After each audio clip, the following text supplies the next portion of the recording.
Hello everyone, जय हिंद। आज है 25 फरवरी और आज के इस वीडियो में हम 25 फरवरी से बनने वाले करंट अफेयर के सभी इंपॉर्टेंट क्वेश्चंस को कवर करेंगे। कल 24 फरवरी को हम लोगों ने पढ़ा था कि दुनिया का सबसे बड़ा और अनोखा दिव्यांग केंद्र की आधारशिला दिव्यांग पार्क है, जिसकी आधारशिला केंद्रीय मंत्री नितिन जयराम गडकरी ने रखी है नागपुर में। दुनिया का सबसे ऊंचा मौसम स्टेशन माउंट एवरेस्ट में। अभी हाल ही में दिल्ली ने ओला, उबर और रैपिडो बाइक टैक्सी पर बैन लगाया है। ताज महोत्सव आगरा में शुरू हुआ। आम आदमी पार्टी की जो सैली ओबराय है, ये दिल्ली की नई मेयर बनी है। Asia mixed team badminton championship जो कि दुबई में आयोजित की गई, इंडिया ने इसमें पहली बार ब्रॉन्ज मेडल जीता है। आईसीएआर ने गेहूं की एक नई किस्म विकसित की है जिसका नाम है HD3385। नीति आयोग के नए सीईओ वीवीआर सुब्रमण्यम और यूट्यूब के नए सीईओ नील मोहन बने हैं।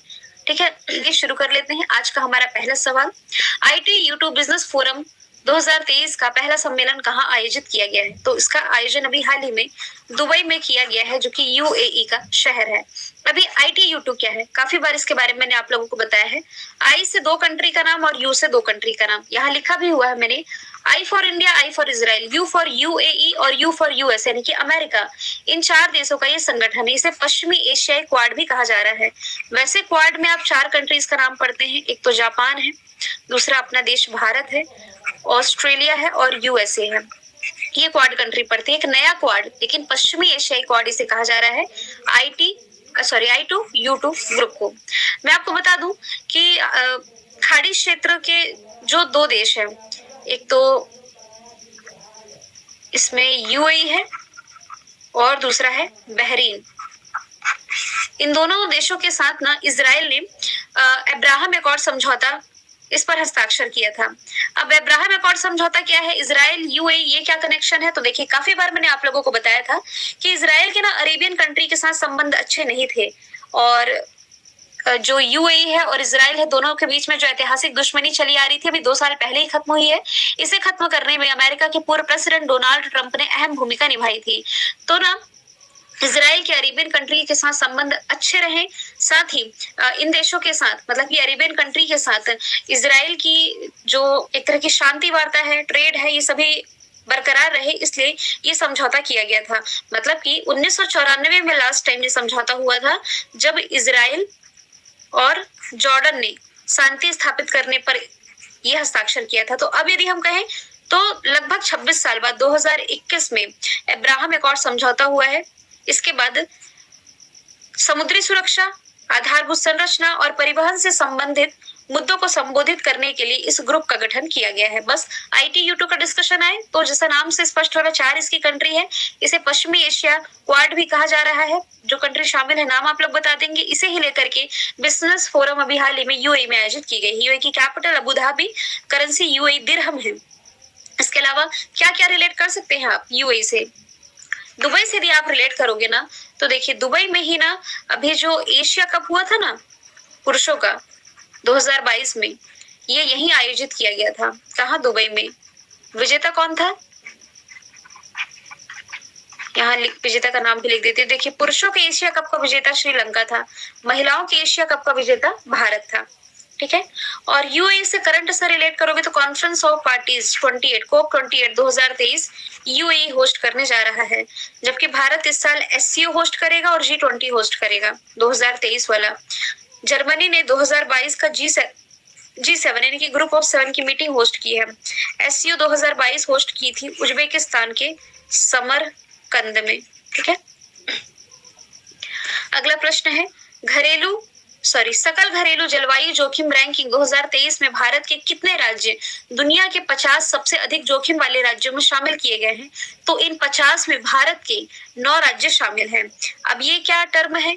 जलवायु जोखिम सूचकांक। कहने का मतलब है कि जो मौसम संबंधी घटनाएं होती है ना, जैसे कि बाढ़ हो गई, तूफान हो गई, लहरें, तो ये सारे जो मौसम से संबंधित घटनाएं हैं, इससे प्रभावित राज्यों में यदि हम बात करें तो 9 को शामिल किया गया है। पूरे वर्ल्ड में 50 और भारत की तरफ से 9 शहर इसमें शामिल है, 9 राज्य शामिल हैं। एक तो पंजाब है, बिहार है, उत्तर प्रदेश है, महाराष्ट्र है, राजस्थान है, तमिलनाडु है, गुजरात है, केरल है और असम है। ठीक है। और थोड़ा थोड़ा ये देख भी सकते हो आप, ये ना इंडिया के नक्शे में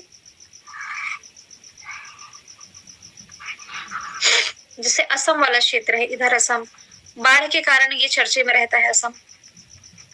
पूर्वोत्तर भारत का राज्य है। इसमें केरला की लोकेशन ये अरेबियन सी के किनारे आ जाएगी। असम हो गया, केरल हो गया, गुजरात, गुजरात ये भी अभी एक चक्रवात है ना, शाहीन चक्रवात से प्रभावित रहा था।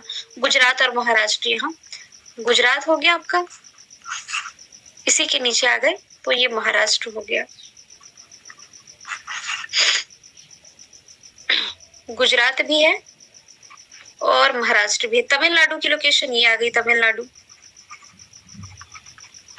एक एक करंट अफेयर का फैक्ट भी रिलेट करेंगे, है ना।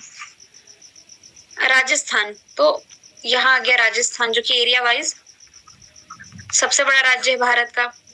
तमिलनाडु, गुजरात, केरल, असम, उत्तर प्रदेश और बिहार रह गया, है ना। तो यहाँ मैं शॉर्ट में लिख देती हूँ उत्तर प्रदेश और बिहार। बिहार भी बाढ़ की घटनाओं के कारण चर्चे में रहता। तो 1 2 3 4 5 6 7 8 8 ही हो रहा। कौन सा बच गया? पंजाब। पंजाब भी चलिए कहीं पर बना देती हूँ लिखने के लिए नाम, यहाँ पर लिख दिया मैंने सिर्फ लिखने के लिए, है ना। पंजाब के संगरूर में एशिया का सबसे बड़ा बायो सीएनजी प्लांट, बिहार में जमुई इलाके में विशालतम स्वर्ण भंडार पाए गए थे। उत्तर प्रदेश के ग्रेटर नोएडा में नॉर्थ इंडिया का सबसे बड़ा डेटा सेंटर, महाराष्ट्र के नागपुर में अभी मैंने कल ही बताया है दुनिया का सबसे बड़ा दिव्यांग पार्क बनने जा रहा है। राजस्थान के जयपुर में संविधान पार्क का उद्घाटन द्रौपदी मुर्मू ने किया। तमिलनाडु की राजधानी चेन्नई में भारत का पहला मल्टी मॉडल लॉजिस्टिक पार्क बना रही है रिलायंस इंडस्ट्रीज लिमिटेड। गुजरात के अहमदाबाद में दुनिया का सबसे बड़ा क्रिकेट स्टेडियम है। केरल का जो कुबलांगी है ये सैनिटरी नैपकिन मुक्त सैनिटरी नैपकिन फ्री गांव बना है भारत का पहला। असम के डिब्रूगढ़ से बनारस के बीच में सबसे लंबी क्रूज सर्विस की शुरुआत हुई है। या असम में आप एक सिंग वाला गेंडे के लिए जो काजीरंगा नेशनल पार्क है वो रिलेट कर सकते हो। तो ये 9 राज्य और उनसे सभी करंट अफेयर के क्वेश्चन रिलेट करके मैंने बता दिए हैं, ठीक है। देखिए इन 50 शहरों 50 राज्यों की जो लिस्ट आई है ना, 80% तो देखा जाए तो चाइना, अमेरिका, भारत की मिलाकर है इसमें। अगला प्रश्न, मालाबार बहुपक्षीय नौसैन्य अभ्यास 2023 की मेजबानी कौन सा देश करेगा? तो इस बार इसे होस्ट करने जा रहा है ऑस्ट्रेलिया। ये बहुपक्षीय वॉर गेम नौसैनिक अभ्यास 1992 में इसकी शुरुआत की गई थी। भारत और अमेरिकी सेनाओं के बीच में द्विपक्षीय अभ्यास के रूप में शुरू हुआ था। बाद में इसमें फिर जापान और ऑस्ट्रेलिया भी शामिल हुए थे।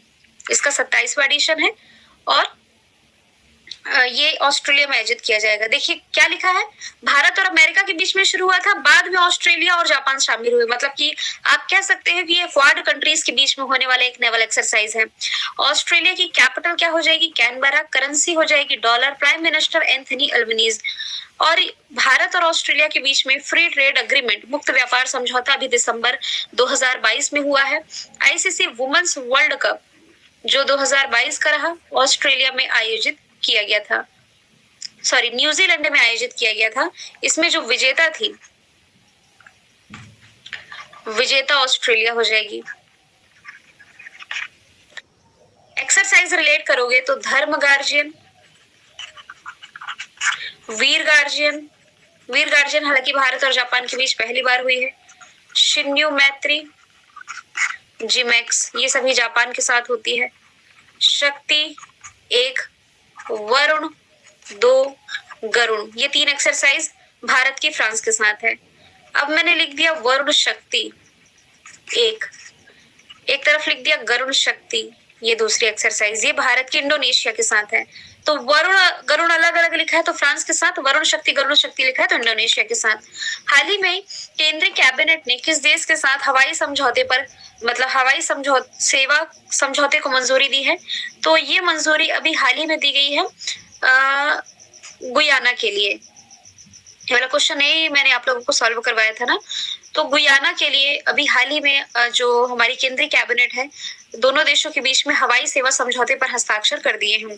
देखिए 2012 की जो जनगणना थी ना उसके अनुसार यदि देखा जाए तो ये जो गुयाना है साउथ अमेरिकी कंट्री है, यहाँ अच्छे खासे मात्रा में भारतीय रहते हैं, है ना। तो इसलिए दोनों देशों के बीच में एयर कनेक्टिविटी सर्विस प्रोवाइड कराने के लिए, आवाजाही मेंटेन रहे दोनों देशों के बीच में, इसलिए हवाई सर्विस की शुरुआत कर दी गई है। और वर्तमान में यदि देखा जाए तो भारत के पास 110 देशों के साथ हवाई समझौते रिसेंटली किया गया है गुयाना के साथ, है ना। गुयाना के पास में बॉर्डर साझा करते हुए आप देख पा रहे हो ब्राजील है जो कि साउथ अमेरिकी देश, मतलब कि साउथ अमेरिका का सबसे बड़ा देश है, ऑलमोस्ट ब्राजील सभी देशों से सीमा साझा करता है साउथ अमेरिका में, 2 कंट्री को छोड़ करके, यहाँ चिली और यहाँ इक्वाडोर, इन दोनों को बस छोड़ के। तो इसकी कैपिटल क्या है गुयाना की? जॉर्ज टाउन, साउथ अमेरिकी देश है, ठीक है। अब मैं यहाँ से क्या बताने वाली थी आप लोगों को, देखिए गिनी अलग है, गुयाना अलग है, फ्रेंच गुयाना अलग है। फ्रेंच गुयाना की लोकेशन यही कहीं है और गिनी है जो अफ्रीका में है, तो सब में कंफ्यूज नहीं होइएगा। जर्मनी के साथ भारत ने हाइड्रोजन टास्क फोर्स का गठन किया है। डेनमार्क के साथ पहला ऊर्जा द्वीप बनाने के लिए समझौता। जो कांगो है ना, ये इंटरनेशनल सोलर अलायंस का अभी हाल ही में नवीनतम हस्ताक्षरकर्ता राष्ट्र बना है। बुक का नाम है Modi shaping a global order in a flux. ये किताब किसके द्वारा लॉन्च की गई है? लॉन्च की गई है जेपी नड्डा के द्वारा, जो कि भारतीय जनता पार्टी के अध्यक्ष हैं। पुस्तक की प्रस्तावना विदेश मंत्री ने जारी की है। संपादक ये सुजान चिनॉय, विजय चौथाई वाला और उत्तम कुमार सिन्हा। नहीं केवल इतना कि ये जो विमोचन है किताब का किया गया है जेपी नड्डा के द्वारा। अमित शाह की यदि मैं बात करूं तो प्रधानमंत्री नरेंद्र मोदी पर ही बेस एक किताब है, कर्म योद्धा ग्रंथ, इन्होंने लॉन्च की थी। स्मृति ईरानी ने पिछले साल अपना पहला उपन्यास लाल सलाम लॉन्च किया है। जेपी नड्डा बीजेपी के अध्यक्ष, अमित शाह गृह मंत्री, स्मृति ईरानी, इन्हें ना अल्पसंख्यक मामलों का जो मंत्रालय है इसका प्रभार मिला, टेक्सटाइल और ये फिर क्या कहते हैं महिला विकास मंत्री तो थी ही, इन्हें अल्पसंख्यक मामलों का मंत्रालय का एडिशनल चार्ज मिला। वेंकैया नायडू जी जो कि पूर्व उपराष्ट्रपति रह चुके हैं भारत के, इन्होंने कनेक्टिंग, कम्युनिकेटिंग एंड चेंजिंग किताब लॉन्च की थी। हाल ही में भारत के किस राज्य या केंद्र शासित प्रदेश में फ्रोजन लेक हाफ मैराथन का आयोजन किया गया है? तो इसका आयोजन ये किया गया है कहाँ? लद्दाख में। ऑप्शन नंबर बी इसका राइट आंसर हो जाएगा। भारत में पहली बार केंद्र शासित प्रदेश लद्दाख के पेंगोंग सो लेक, अब यहाँ जो टर्म लिखा है पेंगोंग सो लेक, यहाँ 5G सर्विस शुरू की गई, 4G सर्विस शुरू की गई, कुछ तो बताया है मैंने आप लोगों को, हिंट भी दे दिया, कुछ इंटरनेट से कनेक्ट करके बताया है। किसने शुरू की है कमेंट बॉक्स में आप लोग बताएंगे। ज्यादा दिन हुए नहीं है, थोड़ा दिमाग पर जोर डालिएगा आप लोग। तो यही पास फ्रोजन लेक मैराथन का आयोजन किया गया है। यह झील जो है ना, ये समुद्र तल से 4350 मीटर की ऊंचाई पर स्थित है। Guinness book of world record के साथ यहाँ पर इस फ्रोजन लेक मैराथन का आयोजन किया गया, जिसमें की 75 धावकों ने पार्टिसिपेट किया है। ये जो लेक है ये एक लैंडलॉक लेक है, इनके चारों तरफ से थल भाग से घिरी हुई, समुद्र तल से 13,862 फीट की ऊंचाई पर ये स्थित है। लद्दाख के उपराज्यपाल जो है ना, ये आर.के. माथुर हो जाएंगे। हमेशा ही सही लद्दाख से मैंने आप लोगों को ये बताया है कि बॉर्डर रोड ऑर्गेनाइजेशन के द्वारा सबसे ऊंची सड़क का निर्माण, मोटरेबल सड़क का निर्माण उमिंगला दर्रे में किया गया है, 19,300 फीट की ऊंचाई पर है। इसने अपना राज्य की पशु स्नो लेपर्ड को और राज्य की पक्षी ब्लैक नेक क्रेन को घोषित किया है। सिक्किम जैविक खेती लागू करने वाला पहला राज्य है। इसके अलावा ब्लू डुक को इसने राज्य की तितली घोषित किया है। जम्मू कश्मीर के गुलमर्ग में खेलो इंडिया विंटर गेम्स का आयोजन किया गया था, जिसमें की टॉप पर जम्मू कश्मीर था। हिमाचल प्रदेश के काजा में दुनिया का सबसे ऊंचाई पर स्थित ई व्हीकल चार्जिंग स्टेशन ये स्थापित किया गया है। अगले प्रश्न की तरफ चलते हैं। APJ Abdul Kalam life time achievement award किसे मिला है? तो देखिए अभी संसद रत्न अवार्ड में APJ Abdul Kalam life time achievement award से सम्मानित किया गया टीके रंगराजन को। और ऐसे क्वेश्चंस में मैं वन लाइनर फॉरवर्ड में ही बताती हूँ, डिटेल में जाने की जरूरत नहीं है। अवार्ड का नाम ये है और विजेता ये है, दैट्स इट। वैसे ही कुछ अवार्ड में अभी जो चर्चे में थे, यूनाइटेड नेशन एनवायरमेंट प्रोग्राम के द्वारा champion of the earth award से सम्मानित किया गया था भारत की पूर्णिमा बर्मन को। Young champion of the earth award से सम्मानित किया गया था यंग, ये भी यूएनईपी ने young champion of the earth विद्युत मोहन को, और अर्थ शॉट अवार्ड में विद्युत मोहन ने जीता। असम वैभव पुरस्कार से सम्मानित किया गया था रतन टाटा जी को। अगला प्रश्न है, अपने फैसलों को क्षेत्रीय भाषा, कौन सी क्षेत्रीय भाषा, मलयालम में प्रकाशित करने वाला, या एक लाइन में भी याद रखें, क्षेत्रीय भाषा में अपनी फैसलों को प्रकाशित करने वाला पहला हाईकोर्ट भारत का कौन बन गया है? ये बन गया है केरल हाईकोर्ट। जिसकी स्थापना 1956 में हुई। इसकी मुख्य पीठ कोच्चि में है। इसके क्षेत्राधिकार में ये लक्षद्वीप भी आता है। मुख्य न्यायाधीश एस मणिकुमार है प्रेजेंट टाइम में।